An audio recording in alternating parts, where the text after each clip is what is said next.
लेकिन इसी बीच एक और बड़ी खबर है, जहां प्रतिबंधित कप सिरप मामले में नया खुलासा हुआ है। नमकीन चिप्स की खेप के साथ में सिरप की तस्करी की जा रही थी। चावल की बोरियों में भी सिरप की तस्करी की गई।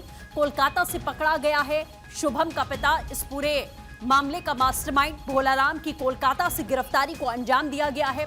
तो प्रतिबंधित कप सिरप को किस तरीके से इसकी तस्करी की जा रही थी, इस मामले में खुलासा होता है। जब पुलिस तह तक जाती है तो मामले में मास्टरमाइंड का नाम भी सामने आ जाता है। नमकीन चिप्स की खेप के साथ में सिरप की तस्करी को अंजाम दिया जा रहा था। चावल की बोरियों में भी सिरप की तस्करी हो रही थी।